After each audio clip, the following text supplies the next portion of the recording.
All right, fantastic. Hi, everyone. My name is Abosade George, and I am very pleased to introduce our keynote speaker, Moira Herbst, partly because of the important work that she's been doing on tracking the state of the world's children. And when the executive board was discussing possibilities for the keynote, what was at the front of my mind, and perhaps many of our minds, was all the images of devastated childhoods that we've been witnessing on our screens for the past 2 years. The present was inescapable, and we felt an obligation to engage with it, even though this is a society of historians of childhood. And there are very few better equipped to speak to us about the current state of childhood on our planet than our keynote speaker, Moira Herbst. Moira Herbst is the editor-in-chief of UNICEF's flagship report, The State of the World's Children, which many of us might use already.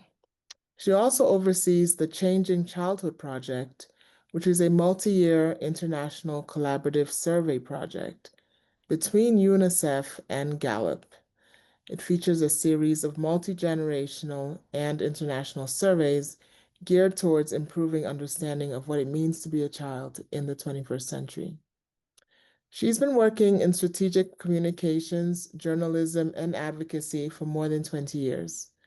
Prior to joining UNICEF, Moira was a freelance consultant, a writer, and an editor for nonprofit organizations, including RAICES, the Refugee and Immigrant Center for Education and Legal Services. She's also been communications director for the Institute for New Economic Thinking, and she, as a communications at the communications firm Berlin Rosen, she also led campaigns and developed content for organizations including the MacArthur Foundation, the Brennan Center for Justice, focusing on inequality, low-wage work, criminal justice reform, Okay. and voting rights, So etc. change my Um, She's contributed in her journalistic career to columns on labor and economic issues for the UK Guardian, and earlier on was a communication strategist for American labor unions, which is where we first met. Moira has an undergraduate degree in my political earbuds in. science from Brown University and master's degrees in international relations from University College of Cork in Ireland and the Columbia School of Journalism. Please join me in welcoming our keynote speaker, Moira Herbst. Thanks so much, Abasidi. Um, I'm echoing a little bit. I don't know if, oh, maybe there's an echo coming through. Apologies for misreading the time. It's a busy week. My daughter has just graduated elementary school, so among other things. So appreciate your patience.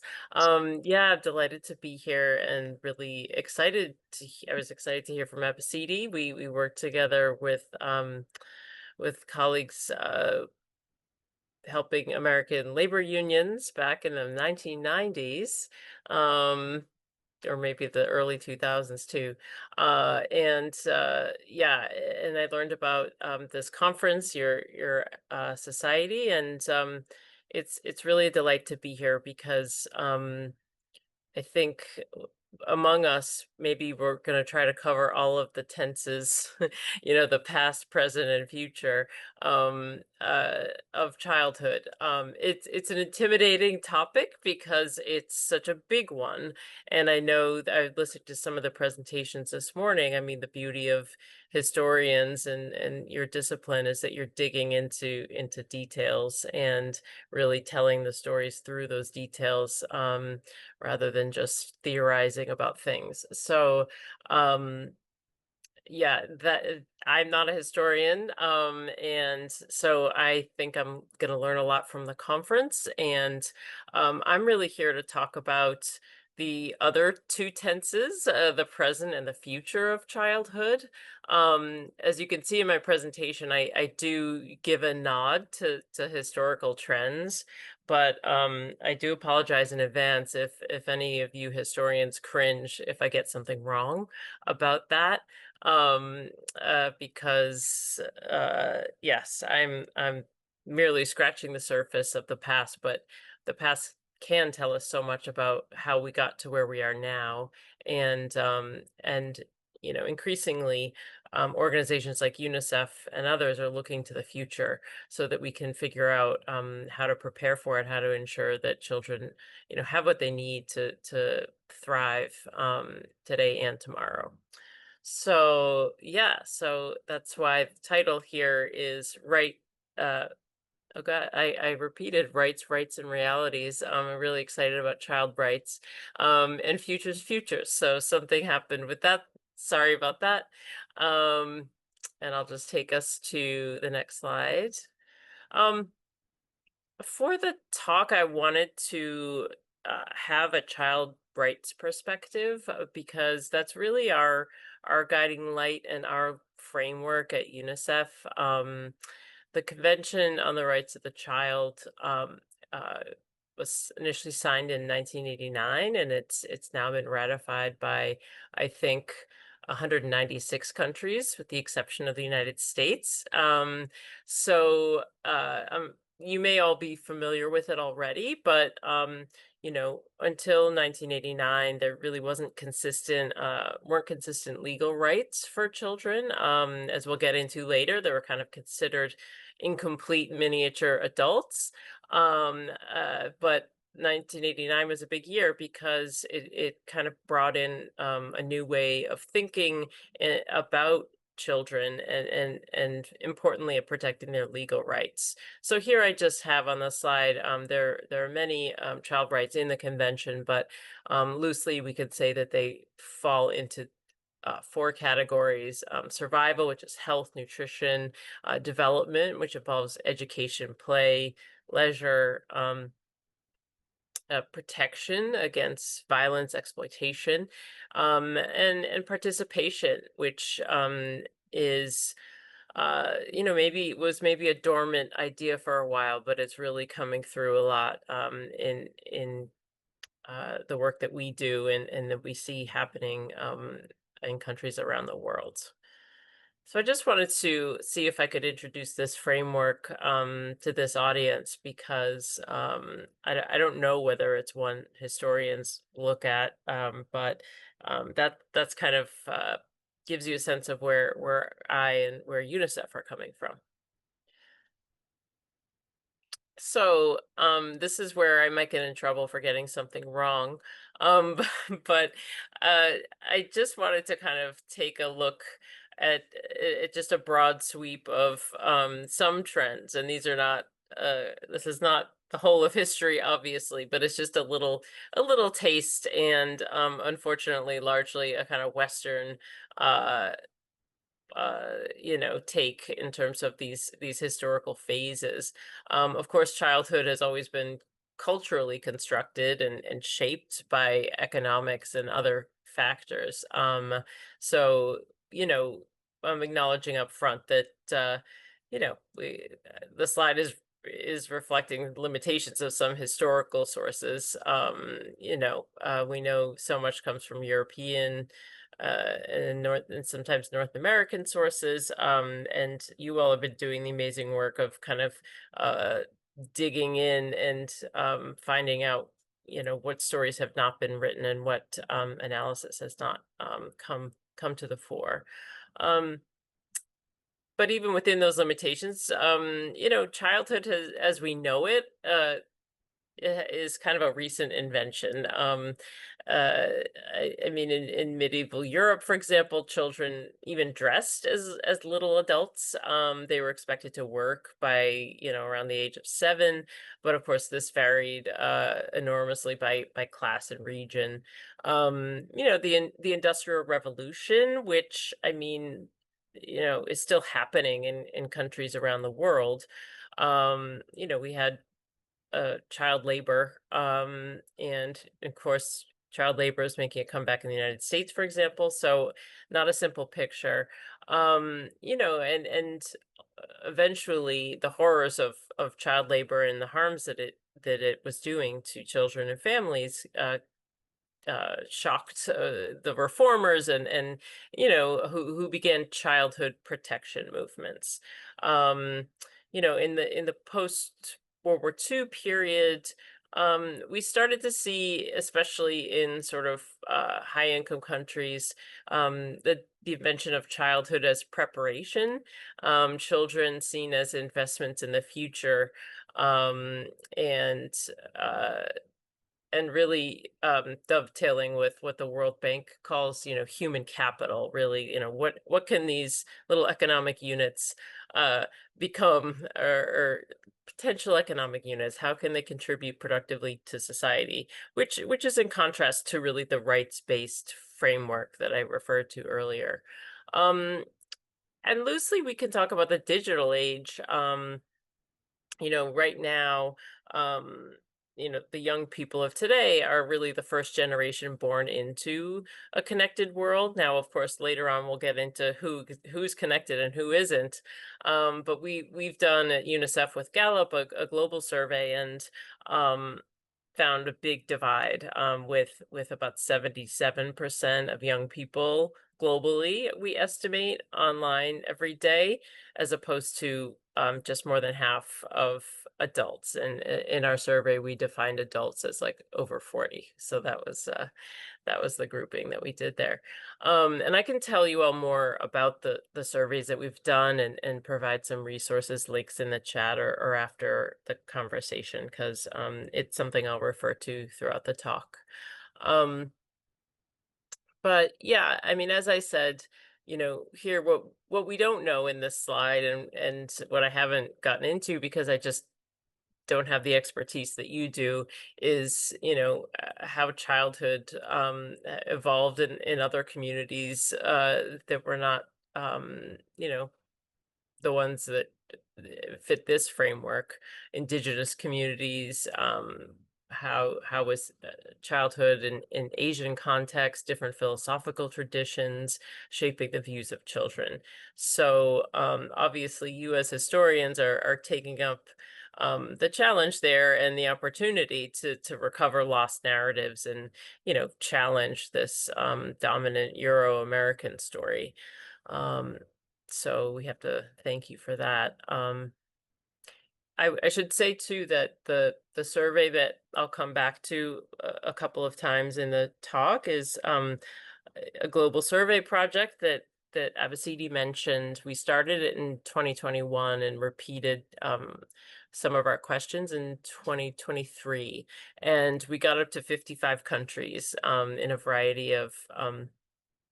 uh, a variety of countries. And it was the first time that children and young people uh, above the age of 15 were able to sort of weigh in on their views about issues around childhood. So interesting survey, and I'll tell you more about it. So this is about children's voices in governance. So part of the Convention on the Rights of the Child talks about children being able to participate in decisions that affect them. As a parent, we've all kind of reckoned with these. I reckon with these questions every day on a micro level, but broadly, I mean, societies have been thinking about this, or not thinking about this, throughout time. So I tried to find some examples of, where historically, in settings in which children were able to participate. Again, I could be wrong about all three of these pieces, but ancient Rome, children uh, participating in political discussions. In Iroquois nations, there were children participating in council deliberations, and medieval guilds, apprenticeships, and representation. So again, I'm sure everybody on this call could tell me a lot more about that. Um, in terms of the so-called like modern exclusion, which I have in the middle here, it's sort of the cliche of children should be seen, not heard. I mean, when I hear that expression, I think about, I don't know, Victorian England or something. I tried to find the original source for that expression, and didn't find a definitive source, but it's really a reflection of historical attitudes about children's roles in society. They should be well behaved and maybe decorative in some social classes, but not actively participate in adult conversations or decision making. So yes, it's yeah, particularly upper class European and later American society that became a fashionable uh, perspective. But yeah, just broadly, children seen as, not full beings in and of themselves. I mean, they became full beings when they became adults. So there's a term that sociologists of childhood in the 1980s and 90s came up with, human becomings. So you're not really a full human, you're a becoming human. And as such, if that were true, then maybe you wouldn't have full rights in that case. So that is kind of um, I guess the position that some countries and cultures have been in, and so that changed really in terms of the kind of global community with the Convention on the Rights of the Child, really laying down that children are full beings in and of themselves and have these rights. And in terms of governance and participation, I called it emerging experiences here. So in our global poll, we found that 58% of the respondents of all ages believe that leaders should listen to children, so that there is at least a majority view there if you kind of amalgamate views across the world, and that was a pretty yeah, that was pretty consistently the majority opinion. So that's good news, I think. And we see in climate activism and other activism around the world that young people and children, in many cases, are really aware of um, the problems that climate change and other issues are creating, and are either protesting or in some cases getting involved in lawsuits, pressuring elected officials or other officials. So that's, I think, promising, although, it raises questions about children's rights in those contexts because it can lead to repression. My colleague has written somewhat about that. Um, Participatory policymaking. This is something that a number of countries are doing, and it's it actually grew out of the convention, which sort of helped countries see that this could be beneficial. So I was reading that in the Philippines, in particular, they have defined processes where children come in and participate in some of the policies, and raise their voices and thoughts as policymakers are deliberating and shaping policy. So that's kind of some promising trend lines that we see. Again, thinking about like the history of childhood and where have we um, how do we get to where we are today? I mean, the truth is that, in terms of material well-being and basic mortality and things of that nature, there's been a huge amount of progress in the last 200 years. And of course, this is the headline information. We all know that conflict is on the rise globally, and that so is, in some countries now, child poverty is actually going up, which is something that hasn't happened for a very long time. But mainly the trend line is that child poverty is sort of um improving more, being mitigated more slowly than in the past, say pre-COVID. But if we do look at the big picture, um, before 1900, there was a 30% child mortality rate. Malnutrition was common, even in, wealthier communities.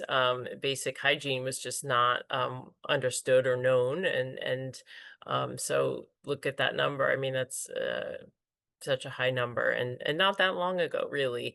And now any child mortality is too high. But it is gone down dramatically. And UNICEF, I think, rightly takes some credit for being part of the movement, especially in the 1980s. They called it the child survival revolution, where these very simple and low cost solutions, vaccines, basic nutrition, and these things were really becoming more widespread and around the world. Vaccines, antibiotics, medical advancements. So again, nice to have a little bit of good news. Just to jump topics, I mean, this is about something that I think is evident in high income countries according to our poll, but also in a lot of other countries, which is that young people and children today are facing more pressure. And again, that's a generalization. It's not everyone, but the poll results are pretty clear. So it caused me to try to look backwards and to understand, well, what what were children thinking about in history. um Obviously, I have here at the bottom today, so that's the global figure that we came up with, was 59% of children and young people that we surveyed in those countries feel a greater pressure to succeed than than their than they judged their parents' generation was. So we found that really pretty significant, and maybe counterintuitive if you think about um, the other slide, which talks about how much things have improved. You'd think that people would then maybe enjoy that, but that's just too broad of a concept. And the reality is that you know, in some ways, as economic development increases, there are some more pressures.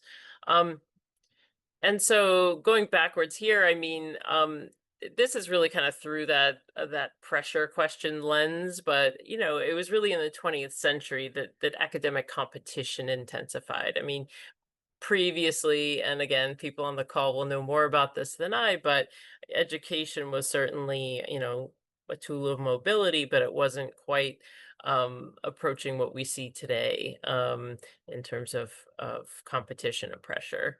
And this just again in broad strokes looks at, in the industrial era, the physical dangers that many children face then, displacement, which actually is a big problem today. And the pre-modern is more about survival fears, food and disease. So I just expanded on this a little bit in the next slide.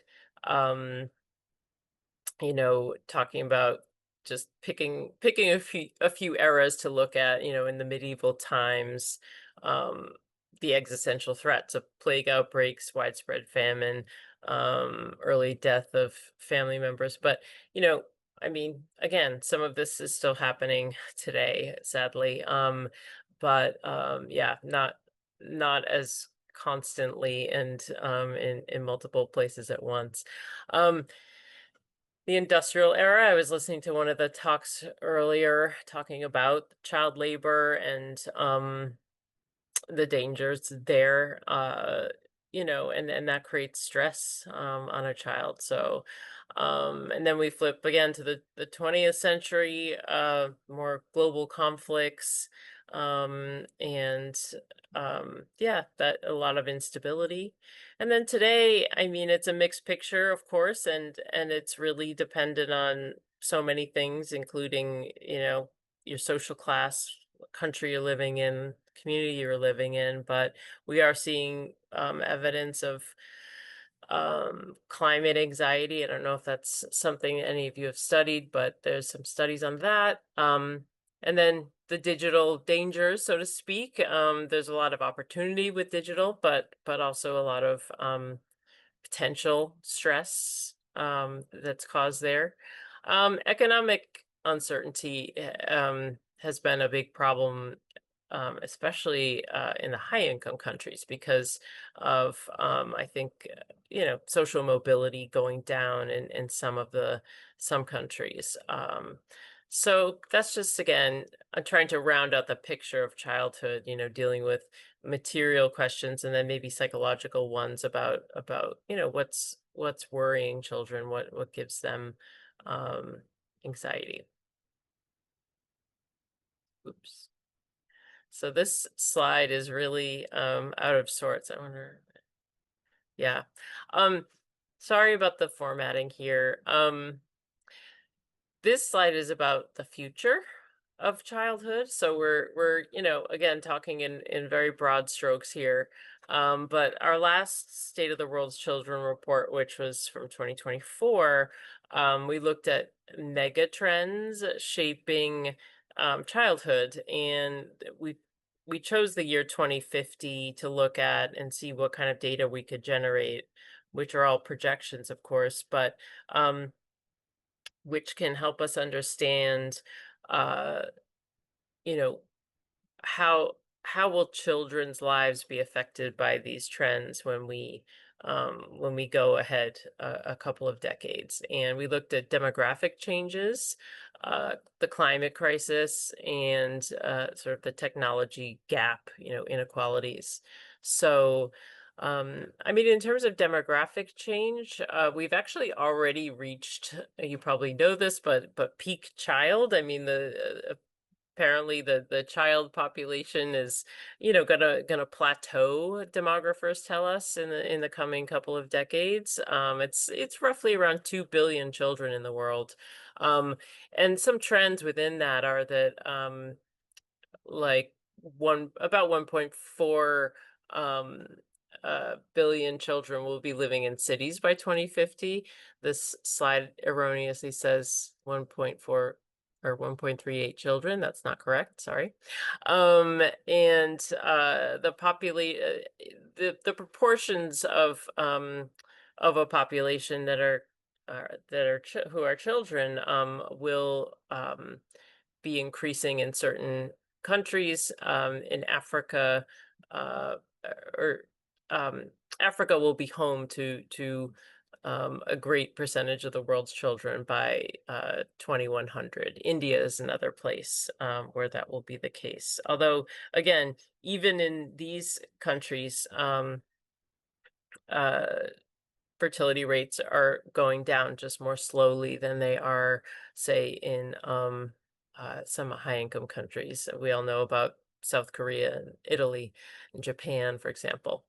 Um, so the climate crisis, um, another mega trend, unfortunately, and we did some simulations with the Wittgenstein Center in Austria and with our own in-house statisticians, and found that on average, when we get to 2050, about 8 times more children will be exposed, are expected to be exposed to extreme heat waves. So it's not even just heat waves, it's extreme ones. So that's really a scary number, and a little bit more than 3 times more children exposed to extreme river floods. So, it's once again coming back to, how are we going to ensure children's rights, and of course everybody's rights are protected in that kind of environment. Um, Getting back to the technology gap, because we always talk about a connected world, but it's just not true for everybody. And so if you look by country income level, we have, um, 95% of children in high income countries have access, whereas 26% in low income countries. So that is a really startling number if you for anybody making an assumption that the world is all digital. Not the case. And you can talk about the pluses and minuses of daily digital use, but to not have the access is clearly yeah, not I mean, in UNICEF terms, it's a violation of child rights because they're not able to sort of fully participate in the society, um, or the global economy and society. So this is kind of a look ahead. Again, it's combining some of the findings we have with the survey with with the report that we did last year about the future of childhood. Um, Now, some of these data points, we did a few runs of our survey. Uh, this the data on the left are from 2021. So I don't know if this would still hold. A lot has changed since 2021. Our world is moving pretty quickly these days. But at that time, in our survey respondents, 57% of young people felt the world was improving, and the number was a lot lower. I'm not remembering off the top of my head, but the older generations were less optimistic. And another interesting finding was that 45% of the young respondents said that they identify as global citizens, and they chose that above identifying as a citizen of their country or their locale. So we found that really interesting. We actually repeated that question in the second run, which was, I guess, now in 2023. And that held up. And one thing that's interesting about it is that it was twice the rate of older people. So if you compare the 15 to 24-year-old cohort to the older folks, the young people had twice the number of respondents saying that they felt like global citizens, which we at UNICEF like, because it means that, it bodes well for global collaboration and on the crises we all face around climate change and conflict. How do we collaborate across borders to solve problems?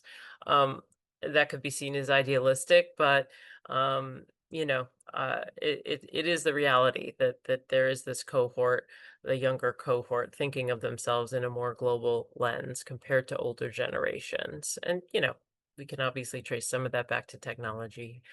Um, so, our responsibility, that it really is about, UNICEF and the folks we work with is, we are committing to centering children in our research. So I have colleagues who do child participatory research, and we have a youth engagement group which involves young people in countries around the world and helping do foresight exercises to try to shape the future in a better way. And here it says choose accelerated development. It's not the best phrasing, but that all communities deserve to be, for example, connected to the internet and to have the infrastructure that's needed to meet basic needs as well. I mean, we have communities, of course, that where water is hard to access and takes hours out of a young girl's day to go and get, interrupting her schooling. So those amount to children not being able to live their full potential and have their rights upheld. So this might be a little bit of hyperbole, but it's kind of talking about this question of optimism. A little bit of a cliche that young people are more optimistic, they look to the future. But it does bear out, at least in survey data, that 50, as I alluded to before, 57% of the young people thought the world was improving, and only 39% of the older adults thought that in the survey. Now, again, would that change if you polled this question today? It's possible, but this is at least a snapshot. And we had like a little bit over half of the respondents saying that children today will be economically better off than their parents. So make of that what you will. It's not the strongest number, but it's also not that bad. And we can talk more about in the Q&A, if you like, how those responses about economic mobility were really different across country income levels. So I mean, but the overall takeaway was that despite all of the difficulty and chaos really in the world that was even happening in 2021, which of course was during the pandemic. So we can't understate what was going on then. There is a sense among young people as a, if you amalgamate into survey data that at least a number of them, feel that they can take action and that it's worth trying to improve the world and not simply accept it. Um, so yeah, here on the rest of the slide, it's talking a little bit about young people as social catalysts and youth movements. Again, I have a colleague who covers that extensively and has written a few papers if you're interested.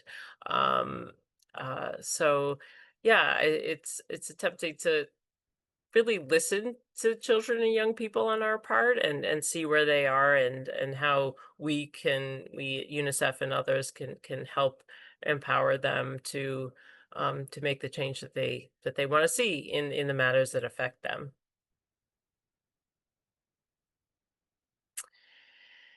So this is something that I referenced earlier, but I mean, you as historians, of course, know the historical record is incomplete. It's biased with most of the information, at least at this kind of data level, coming from historically literate urban wealthy societies.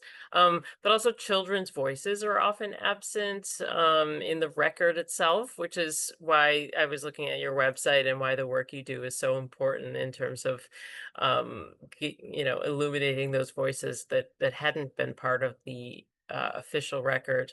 Um, and so, it really is, I think, it seems to me, the historical work is a work of excavation in terms of understanding children's lives. But actually, that's true today as well, because there is a certain segment or a segment of society that still thinks that children should be seen and not heard. And, if you're not actually listening to the children, then you're going to miss what their experiences really are. So, it's not some kind of problem that existed in the past that no longer does. But the gap here is telling. You know, were children worth documenting in terms of their lives as full people or not? And if children were represented, which children? So, of course, you as historians are helping fill these gaps and challenge the dominant narratives, which the rest of us really appreciate. So anyway, this is me being prescriptive about what historians can do.